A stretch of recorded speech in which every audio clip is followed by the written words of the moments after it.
Olá, você está na TV Otimista. Eu sou Erivaldo Carvalho. Este é o programa Política. Hoje vamos bater um papo com o deputado estadual Pedro Matos, do Avante. Como está o desenvolvimento econômico da cidade de Fortaleza? Qual o balanço dos primeiros 6 meses da gestão Evandro Leitão? Vamos falar dos principais projetos defendidos por Pedro Matos. Ainda os planos políticos do convidado para as eleições de 2026. Estas e outras questões a partir de agora no programa Política.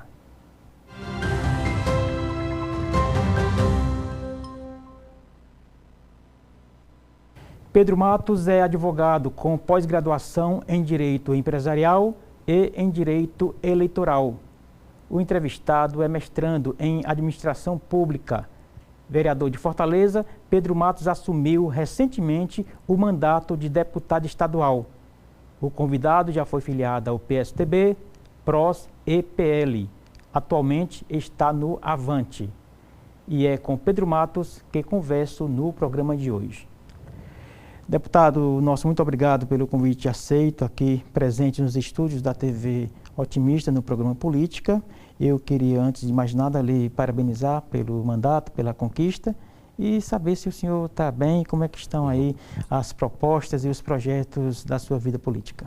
Bem, primeiro agradecer mais uma vez a oportunidade de estar aqui com vocês no programa da TV Otimista, mais uma oportunidade da gente mostrar um pouco do nosso trabalho. Enquanto estava como vereador, vim aqui falar um pouco desse nosso trabalho antes da minha reeleição em 2024, principalmente à frente da Comissão de Desenvolvimento Econômico na Câmara, dessa nossa relação com o setor produtivo da cidade de Fortaleza. E agora, em mais um novo momento da minha carreira pública, estando agora como deputado estadual, assumindo na licença da deputada doutora Silvana, e, em decorrência disso, me licenciei da Câmara Municipal para assumir mais essa missão honrosa aí, ampliando esse nosso trabalho que a gente vem fazendo para todo o estado do Ceará, tendo consciência também do legado que meu pai deixou no estado do Ceará, do Dr. Raimundo Gomes de Matos, deputado federal por 6 mandatos, que sempre fez um trabalho voltado para o interior do estado. Agora vai ser uma oportunidade também de eu conseguir fazer esse elo da educação, do empreendedorismo e da inclusão, que foram pautas prioritárias no mandato de vereador, com o interior do estado, projetos que a gente vinha dando entrada na Câmara Municipal, para a gente começar a dar entrada na Assembleia Legislativa. Certo. Só para a gente especificar, antes de a gente avançar, deputado, o senhor é vereador de Fortaleza e está licenciado do mandato. A legislação permite, é isso? Permite, perfeito. Em 2024, eu fui reeleito para ser vereador em Fortaleza, com 8.868 votos, mas na eleição de 2022 eu concorri pelo PL e a deputado estadual, ficando na primeira suplência. Certo. Então eu estava eleito vereador nesse ano e ainda continuaria com a primeira suplência de deputado estadual. Entendi. Como a deputada estadual, a doutora Silvana, se licenciou por motivos de saúde, eu precisei tirar a licença como vereador em Fortaleza para conseguir assumir interinamente aí o mandato de deputado estadual na Assembleia. A nossa lei orgânica e o regimento interno da Câmara permite essa possibilidade de você ascender a um outro cargo, caso tire licença durante esse período que você ascende a um outro cargo, ou uma secretaria, ou um cargo, outro cargo legislativo, no caso, ou deputado estadual e deputado federal. Nesse meu caso, estou tendo essa grata oportunidade agora de assumir essa missão na Assembleia Legislativa. Entendi.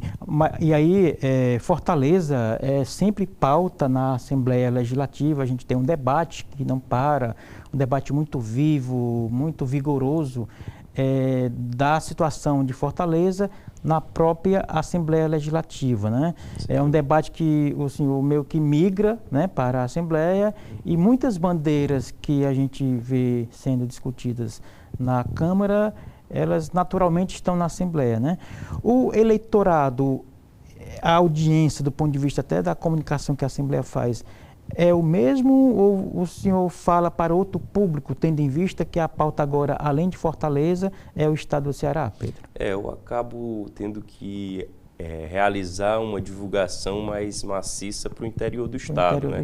Eu fui votado em quase todos os municípios do estado do Ceará, dos 184 municípios. A gente teve voto em 169 municípios, então você precisa se comunicar com praticamente... Se reconectar com esse eleitor. Exato. Né? Por mais que hoje a gente tenha as redes sociais facilitando essa relação, mas a gente precisa se utilizar das rádios de comunicação da própria Assembleia, a TV Assembleia, e nesse primeiro momento eu estou tentando participar de vários programas da própria Assembleia Legislativa para que o meu eleitor enxergue essa mudança, né? Essa transição de vereador de Fortaleza para deputado estadual e que surja pautas nesse sentido, né? Por exemplo, em Maranguape, em Maracanaú, que foram municípios onde eu tive sempre uma boa entrada, uma boa atuação, na própria região do Cariri também, né? Juazeiro do Norte, Crato, Barbalha, Missão Velha, do qual eu também sempre tive bons amigos e boas relações da política. E eu espero agora tentar fazer esse elo novamente, né, já que eu estava muito focado em Fortaleza, na Câmara Municipal. A gente fica, claro, visitando vários bairros, mas eu não vou esquecer lá na Assembleia também desse elo tão importante que é a capital cearense, né, até porque foi o município onde eu tive uma maior representatividade de votos. Por mais que a gente tenha vai fazer um trabalho para quem votou e quem não votou, mas é quem nos procura, é quem acredita no nosso trabalho, é quem nos traz pautas, projetos, ideias. Então essa relação com Fortaleza eu acho que vai ampliar, né, em termos de trabalho, a gente vai dobrar. Eu fico brincando com minha assessoria agora lá no gabinete da Assembleia, que nós vamos ter aí duas situações... Duas frentes, né? Porque você vai ter que protocolar projetos a nível municipal na Assembleia Legislativa, né? E o deputado ganha mais força para cobrar certas demandas. Exatamente. Eu acho uma experiência muito interessante porque muitos dos gargalos, assim como das oportunidades que existem no Ceará, muito disso passa pela capital Fortaleza, né? É uma metrópole que se projeta até internacionalmente, tem muita força política, tem um eleitorado gigantesco do ponto de vista proporcional com o Estado. Quer dizer que você falando de uma tribuna da Assembleia, você também está se comunicando basicamente com a cidade de Fortaleza, que aliás, Pedro, eu reputo a estrutura de comunicação da Assembleia como muito boa em comparado assim às melhores assembleias estaduais. Então, assim, desse ponto de vista, o senhor está bem servido. Com certeza. Até recentemente eu já dei entrevista em vários programas da própria TV Assembleia, a própria rádio, Alô Alesse, né, as redes de comunicação via YouTube também, né, esses canais de comunicação via YouTube também estão chegando na ponta. A imprensa tem pautado bastante a Assembleia, acho que pauta mais do que a Câmara. Isso ajuda para que o nosso trabalho chegue na ponta, né? Exatamente. E também pela internet, o senhor aproveita e coloca aqui o seu Instagram para quem quiser lhe acompanhar nas redes. Exato. Eu aproveito aí para quem não me conhece ainda, que possa me conhecer melhor ainda, nas redes sociais, Facebook, Instagram, Twitter, Threads, estou no LinkedIn também, então me sigam aí nas redes, estou no TikTok também, @PedroGomatos, quem puder me seguir aí, acompanhar, tiver alguma ideia, quiser fazer uma visita lá no gabinete na Assembleia, esse período de julho é recesso, mas nosso gabinete está funcionando diariamente, não vamos parar, até porque quero aproveitar ao máximo esse trabalho que a gente vai conseguir desempenhar na Assembleia. Então, fiquem convidados aí e me sigam nas redes sociais. Muito bem. Então, feito esse panorama, deputado, falando um pouco agora, focando no trabalho do senhor, né? O senhor é vereador reeleito de Fortaleza e na Câmara preside a Comissão de Desenvolvimento Econômico, né? Por isso que eu coloquei aqui no início, aqui para a gente fazer a abertura do programa, um dos motes é a economia da cidade. Do ponto de vista da representatividade que o senhor tem na Câmara e agora na Assembleia, quais os eixos que são discutidos, que são levantados quando se fala em desenvolvimento econômico da capital? Bem, nesses 6 primeiros meses que eu estive reeleito como vereador e reeleito como presidente da Comissão de Desenvolvimento Econômico, muito me preocupa essa situação da economia da cidade de Fortaleza nos últimos meses, porque existiam inúmeros programas na última gestão que promoviam essa produtividade do pequeno empreendedor. Por né? exemplo, o nome, vê se a gente lembra de O algum. Meu Carrinho Empreendedor, o programa Costurando o Futuro, né? Programas de incentivo ao microempreendedor em parceria com o Sebrae. Mulheres Guerreiras ou não Nossas entra? Guerreiras. Nossas Guerreiras. E até então, a gente esperava que com 2, 3 meses, esses programas voltassem a funcionar, seja com um novo formato, seja com uma nova cara, né? Um novo modelo, ou até mesmo dando continuidade ao que já existia. Né? Então, a gente passou esses 6 meses na presidência da comissão esperando um anúncio de que esses programas iriam... De alguma forma fosse retomado. De alguma forma fosse ou até, retomado. às vezes até com outro nome. O importante é, Exato, é o atendimento que lá a na política ponta, pública que aconteça, né? Independente de ser de A ou B. Mas eu me preocupei bastante, Erivaldo, porque até então não chegou na comissão nenhum tipo de programa para nós solicitarmos aos bairros. Né? Isso a gente fazia bastante na última gestão. Os vereadores protocolavam projetos de indicação solicitando o projeto Fortaleza Capacita para o bairro José Walter, o Meu Carrinho Empreendedor para o bairro Mondubim, o programa Nossas Guerreiras para o Conjunto Ceará.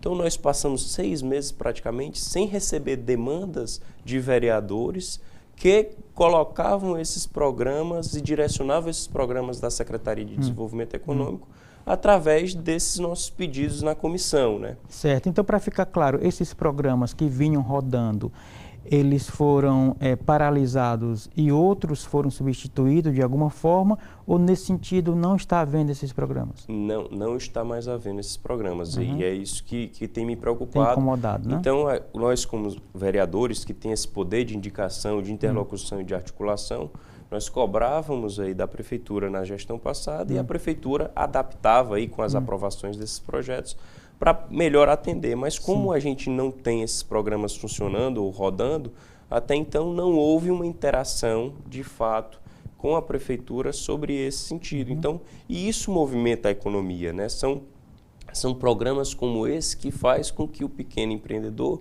inicie esse seu desenvolvimento, né? Que ele facilite a vida do cidadão fortalezense que quer empreender. E eu esperava que março, abril, né, as coisas começassem a se ajustar e os programas começassem a aparecer. Né? O que a gente espera é que no próximo semestre, em agosto, voltando aí do recesso, é que de fato volte a ter esses programas relacionados ao pequeno empreendedor, ao empreendedorismo, aos cursos de capacitação profissionais para jovens e adultos, para que a gente possa estar lá na comissão realmente orientando, indicando, convidando também o secretário, a Secretaria de Desenvolvimento Econômico para participar com mais afinco dessas situações que nós pedimos lá na Câmara, né? Uma relação melhor. É claro que eu vou estar licenciado, né? Estarei na Assembleia Legislativa, mas os membros da comissão irão tocar e eu acredito que eles sentiram falta dessas demandas que nós tínhamos na legislatura passada e dessa vez não conseguimos promover. Né? O que nós promovemos foi alguns debates com a Associação dos Jovens Empresários, com a CDL Jovem, né? Nós trouxemos esse setor produtivo, esses profissionais liberais para participar dos assuntos que a Comissão de Desenvolvimento Econômico tratava na Câmara, como, por exemplo, a reforma tributária, né, a alta carga tributária, o número de impostos, o excessivo número de impostos. Então, isso foi bem positivo para a comissão, mas eu senti muita falta desse semestre. E aí, entrando nesse assunto de economia, que faz esse elo, né, com Fortaleza, Fortaleza não pode parar, porque é a capital do Nordeste, né? Nós temos é o que puxa a economia do Estado, né? Exatamente. Então, a capital cearense é importante para o restante do Estado, é onde a gente gera emprego, é onde o PIB é pujante. Então, nós precisamos ter movimentos como esse de apoio ao pequeno empreendedor, ao médio empreendedor, na capital cearense. Certo. Numa leitura mais política, o senhor atribuiria essa suspensão dos programas que vinham rodando dentro desse contexto que o senhor coloca? O senhor atribuiria a algum entrave político ou decisão de gestão, de que preferiu fazer outras escolhas, priorizar outras áreas e não essa a que o senhor se referiu? Eu quero crer que seja só uma desorganização de início de gestão mesmo, né? Eu espero que seja só isso. Eu não espero que seja uma questão eleitoreira ou politiqueira de querer trocar um programa para outro. Entendi. Ou uma questão de, digamos assim, de não querer mais aquele programa em um local A, um local B. A meu ver, é mais uma desorganização de gestão em geral, não só dentro de uma secretaria ou de outra, mas a prefeitura ainda, eu acho que está engatinhando nesses passos de desenvolver os projetos. E aí não é o Pedro que está falando, isso eu tenho escutado.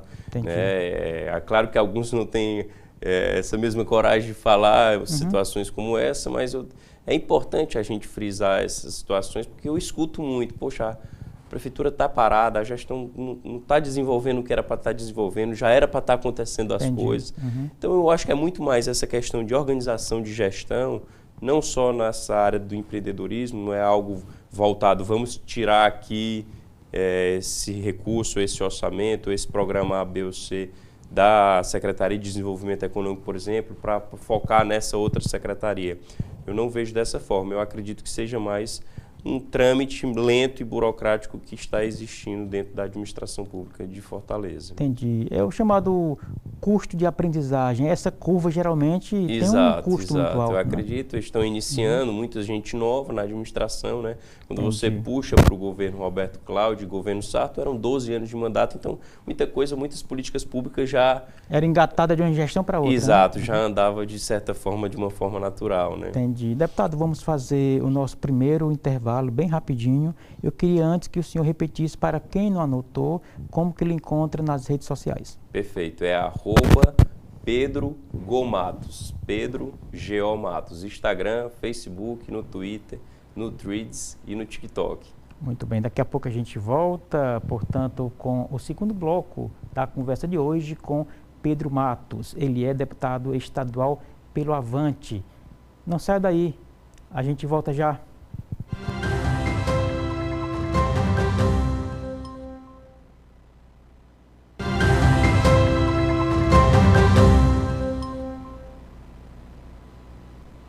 Estamos de volta para o segundo bloco do programa Política de hoje. Você está na TV Otimista, eu sou Erivaldo Carvalho. A gente recebe Pedro Matos, deputado estadual pelo Avante, aqui conosco. No primeiro bloco fizemos aí, deputado, um panorama de como está a situação da gestão Evandro Leitão, notadamente na questão do desenvolvimento econômico, né? Agora vamos olhar um pouco para a Assembleia, mas não saindo dessa pauta, né? A gente falou no início do programa que Fortaleza é sim uma pauta muito presente no Legislativo Estadual. O senhor levou a sua pauta da Câmara para a Assembleia ou houve alguma alteração? Você muito bem falou que o nosso trabalho na Assembleia vai acabar dobrando o que a gente vinha fazendo na Câmara, né, Erivaldo? E também, quando você enxerga as figuras políticas protagonistas da política em Fortaleza, quando você para analisar, foram pessoas que saíram muitas vezes da Câmara, passaram pela Assembleia e depois até chegaram a uma prefeitura, né? É o caso do ex-prefeito Roberto Cláudio e é o caso do atual prefeito Evandro Leitão. Então, e de Luiziane Lins, desculpa, que fez o trajeto até mais completo porque começou na Câmara, né? Exatamente. Também, né? Heitor Ferrer também, que foi candidato a prefeito de Fortaleza, saiu da Câmara e está como deputado. Então, acaba sendo, às vezes, mais pujante ainda a pauta Fortaleza na Assembleia Legislativa e é o que eu espero. Eu espero, dentro desse período aí de segundo semestre, né, desse ano, que eu estou tendo essa oportunidade de assumir lá na Assembleia Legislativa, é pegar algumas pautas que deram certo na Câmara de Fortaleza, como dos projetos de educação financeira e empreendedorismo nas escolas públicas, para a gente levar para as escolas estaduais, a questão da jornada do autismo, que é um projeto que nós demos entrada na Câmara Municipal, que a gente quer levar para a Assembleia Legislativa, a parte também da programação em robótica na área da educação, que é dar oportunidade para o jovem do interior do estado ter também essas oportunidades de capacitação através das escolas técnicas profissionalizantes.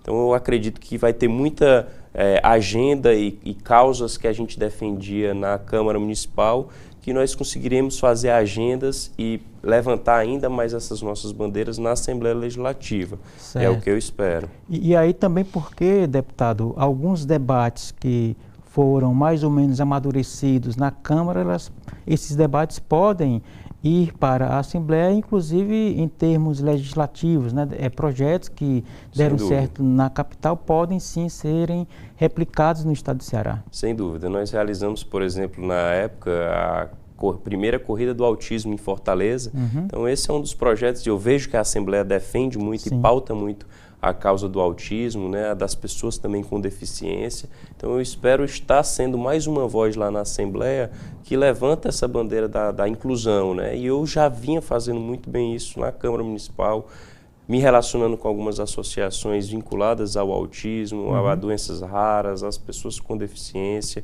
realizando sessões solenes que davam voz a essas associações, e eu espero conseguir trazer isso para a Assembleia Legislativa e essas questões dos cursos de capacitação em parceria com o terceiro setor, com o Sistema S, para que a gente possa chegar no interior do estado, né? Eu vivo falando que o nosso CEP, onde o jovem nasceu, não pode limitar o futuro dele, né? Eu acho que o mesmo jovem do interior de Maranguape precisa ter a mesma oportunidade, as mesmas condições de estudar, de se capacitar de um jovem da área nobre de Fortaleza. Exatamente. E para os não iniciados, o Sistema S é o que diz respeito ao SESC, SENAC, SESI. Exato, SESC, essa estrutura SENAC, ali, SESI, Sebrae, tem esses cursos de capacitação e a gente já vinha parcerizando isso à época na Secretaria de Desenvolvimento Econômico da Prefeitura de Fortaleza. Sim. E eu espero que a gente consiga fazer essa relação agora a nível estadual. Entendi. Aí são bandeiras, deputado, a meu ver, bandeiras mais gerais do mandato do senhor, da trajetória política, né? E aí, independentemente de ser na Câmara ou na Assembleia, são bandeiras que o senhor abraça, mas a Assembleia, assim como todo parlamento, funciona a partir de departamentos, de comissões técnicas, né? Perfeito. Como é que estão esses espaços do senhor na Assembleia hoje? Primeiro eu quero agradecer aos deputados de oposição que, quando eu cheguei na Assembleia, diferentemente da Câmara, quando você assume como suplente lá na Câmara, você já assume recebendo as comissões do vereador que estava como titular. Por exemplo, o meu suplente vai assumir de vereador, vai assumir as comissões de qual eu estava exercendo nas comissões. Na Assembleia, não. Você precisa pedir ao seu bloco de liderança partidária, de grupo partidário, para ver essas indicações para o presidente da casa, Romeu Aldigueri, também acatar. E o deputado Alcides Fernandes, que é o líder atualmente da oposição lá na Assembleia. Do bloco. Ele é do PL, ele é o vice-líder do PL. E como eu estou no bloco de oposição e o Avante está como partido independente ele lá. Ele que encaminhou esse pedido, né? A solicitação vem do deputado de líder de oposição para que o presidente da casa, no caso Romeu Aldigueri, acate ou não. Então eu estava aí num momento inicial de articulação para fazer parte dessas comissões. E nós conseguimos aí fazer parte da Comissão de Saúde e da Comissão de Orçamento, né, que são duas comissões muito importantes dentro da Assembleia Legislativa, e estou como suplente da Comissão de Constituição e Justiça, que é uma comissão que eu espero conseguir assumir interinamente algumas sessões, até porque sou advogado e eu acredito que eu possa dar essa contribuição nessa parte constitucional dos projetos que tramitam na Assembleia, né? E na Comissão de Saúde nós já iniciamos também com um projeto de uma categoria que a gente tem uma relação muito forte, que é os agentes comunitários de saúde e agente de combate às endemias, que é garantir que os ACS e os ACE tenham de fato aposentadoria de regime de previdência especial, por conta das atividades nocivas, do dia a dia das atividades de um agente de saúde, um agente de combate às endemias, em decorrência da sua profissão ser nociva para a pessoa física deles. Tem insalubridade. Pela né? insalubridade, pelo dia a dia perante a comunidade com as doenças, né? É chikungunya, é dengue, é produtos químicos. Tem uma exposição ali na atividade profissional. Exatamente. Né? Então a gente tem dado entrada, né? Já demos entrada no projeto de lei e vamos dar entrada no requerimento de audiência pública para convidar os membros da Confederação Nacional dos Agentes Comunitários de Saúde e de Combate às Endemias para tratar desse assunto que já é regulamentado por uma lei federal.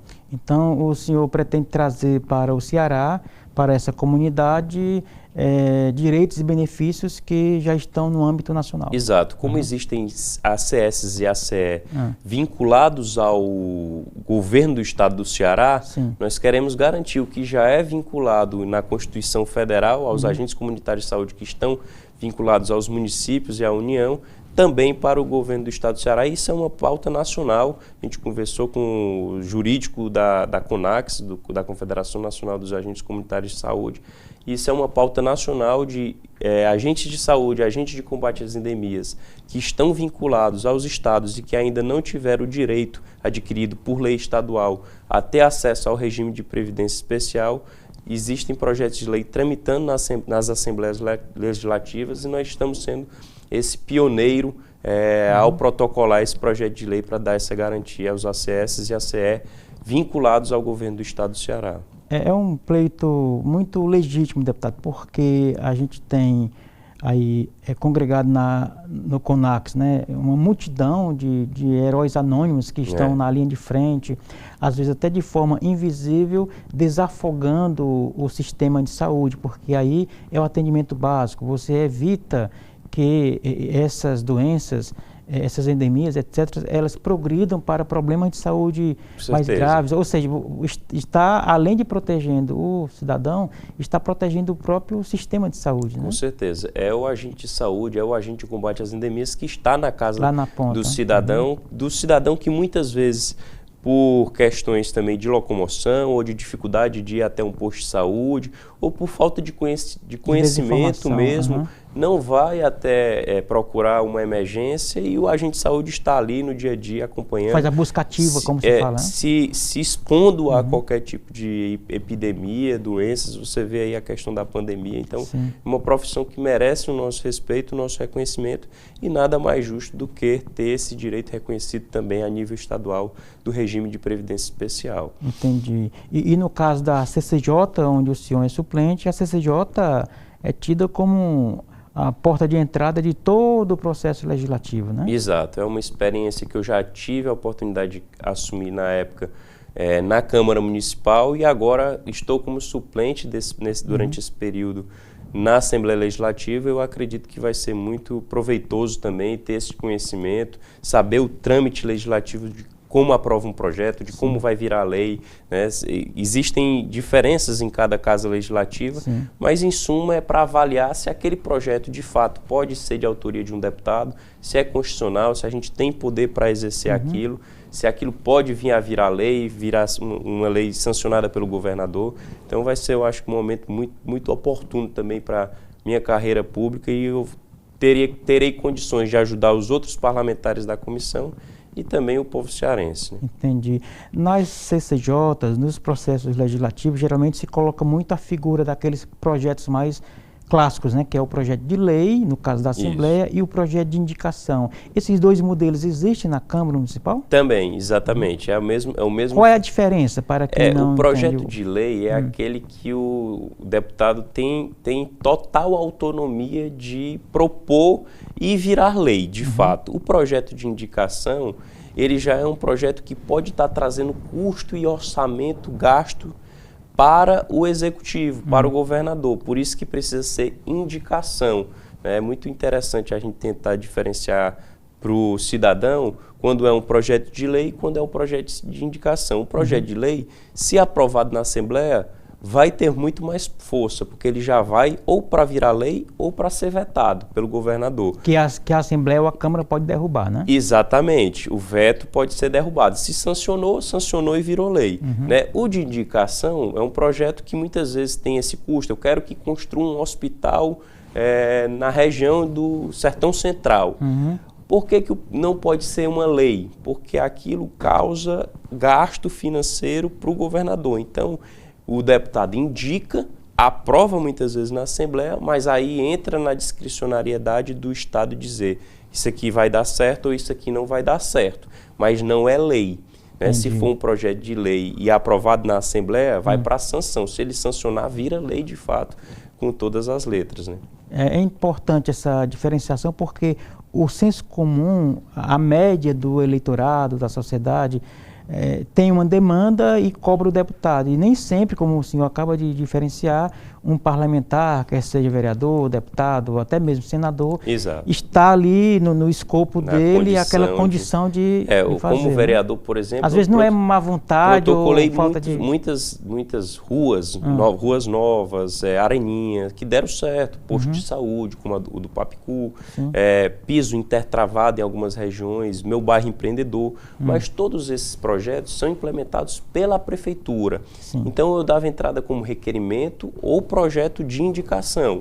O vereador vai lá e legisla indicando aquelas ideias, aqueles projetos que estão sendo executados pela prefeitura. E na Assembleia não vai ser diferente. Existem programas estaduais que a gente vai pedir ao governador para que ele possa implementar. E aí você direciona, né? Isso são projetos de indicação.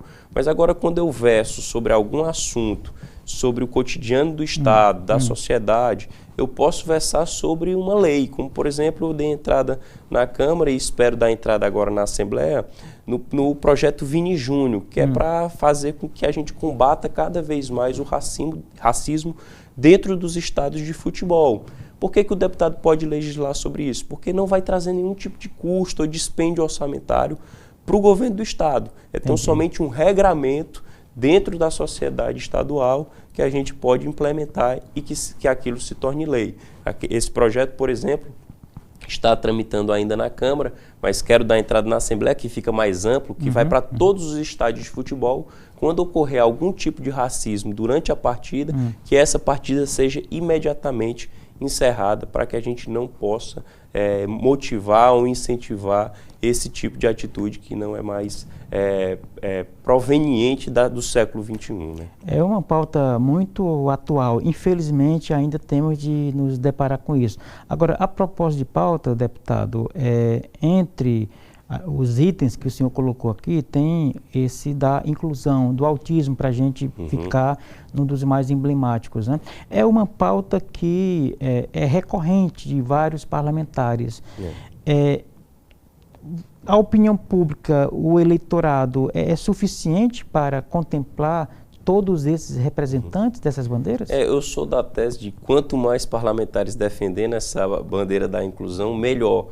Porque eu não enxergo assim como um alimento de votos. Na minha visão, eu acredito que é muito mais uma causa, na minha atuação, muito mais uma causa que me preocupa e me abraçou do que eu abracei a causa. Graças a Deus, eu tive...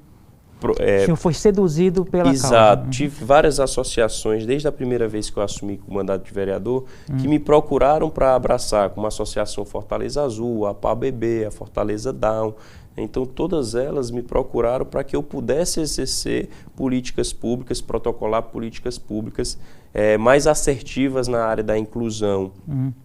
E quando eu vejo outro deputado ou outro vereador pautando isso, eu vejo que é muito importante, porque em toda comunidade que você vai hoje, Erivaldo, você encontra uma família atípica, né? Em toda a comunidade. Eu não fiz, nessa eleição de 2024, eu não fiz uma reunião do qual eu não terminava a reunião e não tinha uma mãezinha preocupada em direcionar o seu filho, seja na escola ou a um posto de saúde, em busca de um diagnóstico. Então, eu acho que isso é uma política pública que vai ser acima de qualquer tipo de direcionamento eleitoral. Eu acho que a gente tem que se abraçar e louvar atitudes de espaços que trabalhem com as famílias atípicas, com pessoas com transtorno de neurodesenvolvimento, então com transtorno do espectro autista. Eu acredito que isso vai ser muito mais amplo. É claro que vai ter sempre oportunistas, né, que vão se utilizar da bandeira ali para querer ganhar ou brigar por um espaço, dizer que aquele projeto ou programa foi dele, mas eu acho que isso, o cidadão vai estar de olho em quem realmente vai fazer um trabalho verdadeiro, né, que realmente quer entregar, do que aquele que quer só se beneficiar com aquela causa, né? Muito bem, vamos concluir esse segundo bloco nesse gancho aí que o senhor coloca, deixando suas redes sociais para a mãezinha, para a família atípica que queira lhe procurar pela internet. Primeiro eu agradeço a todas essas associações que vêm fazendo um trabalho juntamente com o nosso mandato. Mães atípicas, vamos fazer o Dia dos Pais Atípicos agora na Assembleia Legislativa, fizemos na Câmara Municipal o Dia das Mães Atípicas. Então peço para vocês aí que têm ideias, pessoas que querem ajudar na área da inclusão, seja lá na Câmara como na Assembleia, me sigam aí nas redes sociais. Meu Instagram é @PedroGomatos. Muito bem, deputado. Daqui a pouco a gente retoma aqui o terceiro bloco do programa de hoje com Pedro Matos, o nosso convidado do programa Política. Não saia daí, a gente volta já.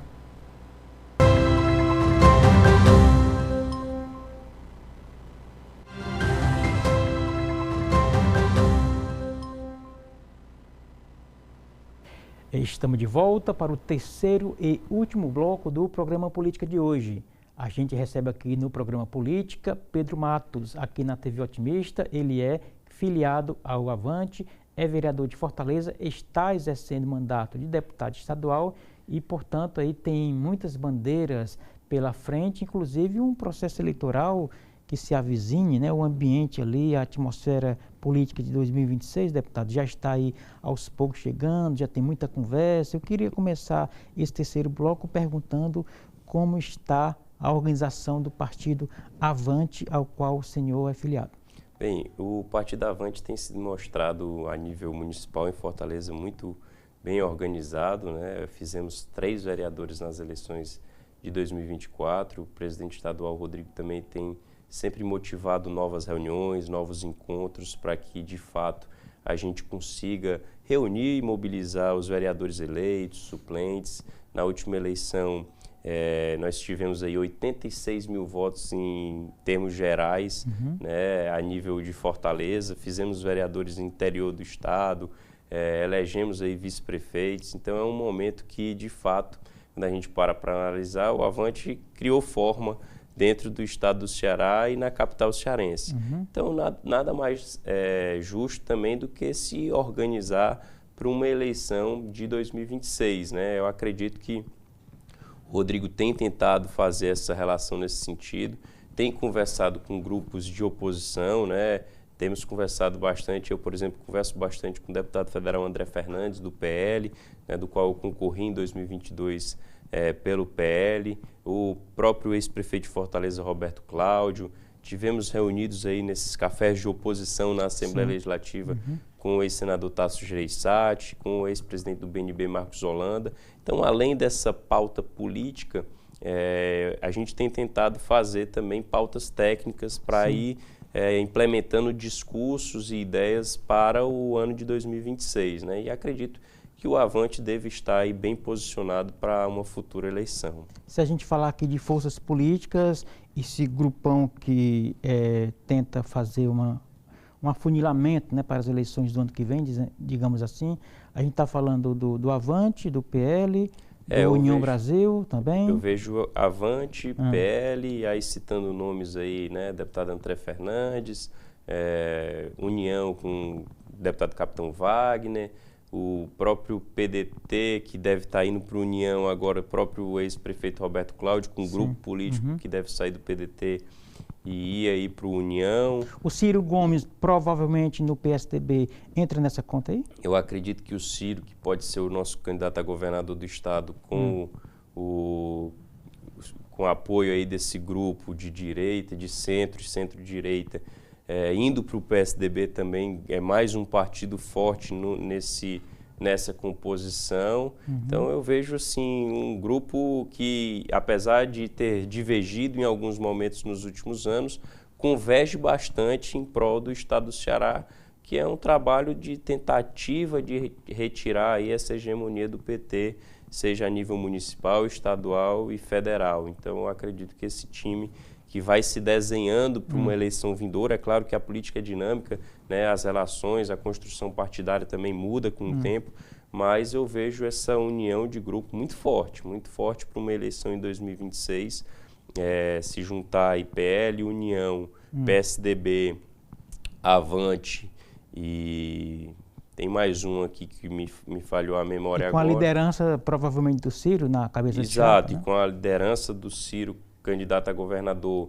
Estou falando aqui, mas é algo bem... hipotético, né? Hipotético, mas eu acredito, pelas conversas que a gente tem escutado. É um bom nome na sua avaliação, Ciro? Eu acho, porque quando a gente vai para o interior do estado, ele tem um recall muito forte, uma entrega de obras, de um governo que deu certo, né? Quando você relembra esse histórico do Ciro como governador, foi um momento onde o Ceará cresceu, né? Se desenvolveu e era mais organizado, digamos assim. Você tinha uma força política a nível federal, você tinha uma força política de obras, de entregas, de gestão mesmo, né? Você vê, olhar os números e comparar, né? Então o Ciro é um cara preparado. Quando você conversa com ele, você percebe o quanto ele tem esse diferencial mesmo técnico. Eu acho que montaria um time sem amarras, entendeu? Conseguiria fazer isso.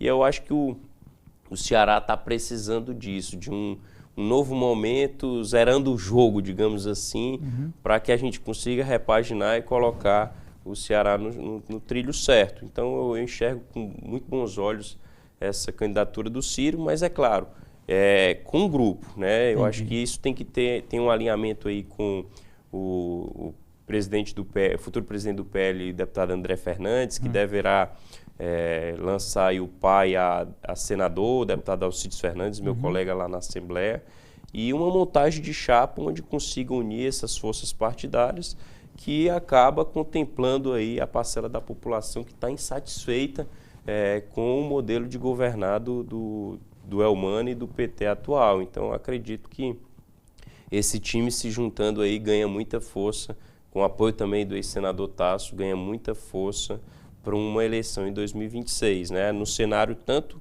estadual como no cenário nacional. Aí. Entendi. O senhor coloca alguns elementos nessa fala, deputado, interessantes, porque o senhor fala de grupo, fala de forças políticas, fala de articulação e fala também de nomes, de prováveis nomes que poderão entrar em uma possível chapa majoritária.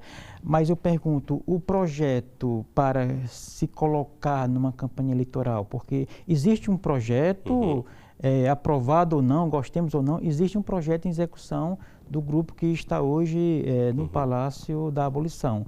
Qual é o projeto? O que de concreto a oposição vai apresentar ao eleitorado do Ceará para haver uma disputa, digamos assim, de escolha? Bom, você, eleitor, tem esse projeto que pode seguir e tem-se nós que estamos apresentando. Onde está o projeto? Exato. O que eu tenho percebido nesse primeiro momento de conversas e de diálogo é muito mais de pessoas que estavam desunidas, digamos assim. Você não via capitão conversando com Ciro, você não via Ciro conversando com André, você não via André conversando com Roberto Cláudio. Estava meio cada um por si, meio que desconectados. Exato. Ali, né? Então essa fase de conexão e de convergência está iniciando agora. Entendi. Então, por isso que eu volto a falar. Eu acho que além desse primeiro momento de diálogo, vai passar a ter esse segundo momento de construção de convergências e de projeto para o estado do Ceará.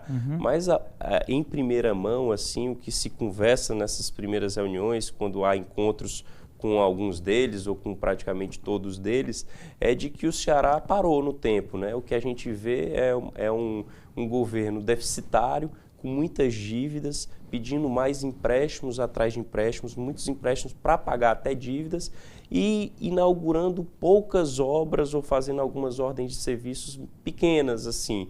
Então, é meio que está dependendo muito do governo federal sem conseguir enxergar uma prospecção, um projeto a nível de futuro, a médio prazo.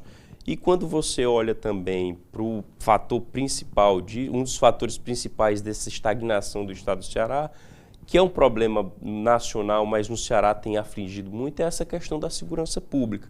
Eu acho que todo o debate que a gente tem tido, quando fala de estado do Ceará, de economia, de prosperidade do povo cearense, volta em qualquer mesa, volta para o assunto segurança. Atrapalha os negócios, os índices atuais? Com certeza, eu acho que essa insegurança de você querer instalar um empreendimento aqui no estado, ir para o interior do estado que antes era tido como seguro, né? Você via roubo, furto na capital, mas agora você vê facções dominando de fato. Migraram para o interior. Para o interior do estado, dominando certas localidades com facilidade. Até o processo eleitoral diz. Exatamente. Né? Existem inúmeros processos de relação com candidatos, né? Não tem a certeza, mas que tem relações com candidatos que ganharam a eleição. Então, eu acho que esse é um ponto crucial dentro desse projeto do grupo de oposição, né?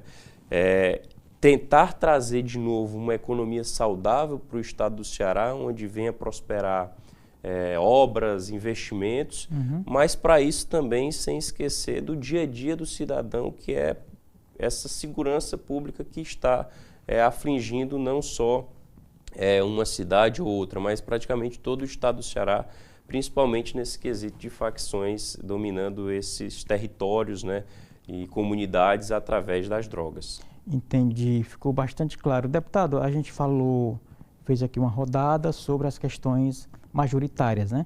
Falamos de partidos, de personagens, de espaços, como eu falei, em uma eventual chapa, que você tem governador, vice, 2 senadores e 2 suplentes de cada candidato titular para o Senado, né? Isso aí é a chapa majoritária. E a chapa proporcional, porque para a Assembleia estamos falando de 47, né? Que tem 46 mais 1, né? Que entrou um agora, porque isso, aumentou na Câmara são 22, passará a ser 23, né? Isso. Qual o tamanho do espaço que o senhor acha? Obviamente que daqui para lá vai acontecer muita coisa. Geralmente o voto para deputado se decide depois do voto para governo do estado, né? Tradicionalmente é assim, né? Escolhe depois. Mas qual é o tamanho do espaço, por exemplo, se a eleição fosse agora, que esse grupo de oposição consegue pegar?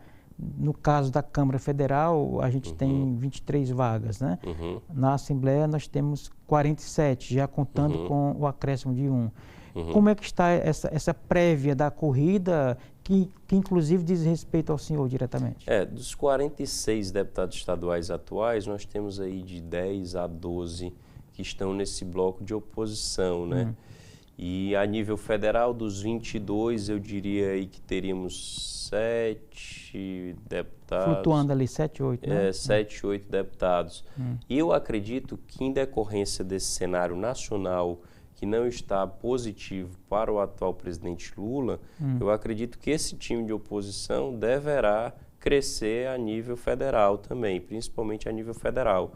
Eu acredito que esse time do PL, esse time do União, esse grupo que pode se desenhar dentro de um PSDB, caso haja uma candidatura majoritária, eu acredito que esse grupo vai crescer aí, pelo menos para quase metade das vagas de deputado federal. Se você parar para analisar só o PL, a perspectiva são 6 federais, dentro do União mesmo pode ser que faça 3, então já aí são 9 vagas, e um time do PSDB é bem provável fazer mais uma e um outro partido fazer mais, né? Esse cálculo é pé no chão ou é uma projeção ali? Pé no chão. Quando você né? para analisar essa chapa do PL hoje, é uma chapa muito forte, ainda mais com a candidatura do deputado André Fernandes, que também não pode ir para o Senado ou para o governo federal. Então nós temos nomes como a Priscila Costa também, que está em ascensão, né? É um time forte, de boa votação. Eu acredito que se a gente parar para analisar, e se o cenário estiver positivo, com uma candidatura do governador de São Paulo a presidente, o Tarcísio, com apoio do grupo do PL, eu enxergo fazer pelo menos aí 10 a 11 vagas, aí, que seria quase metade das vagas, sendo 23, né? Entendi.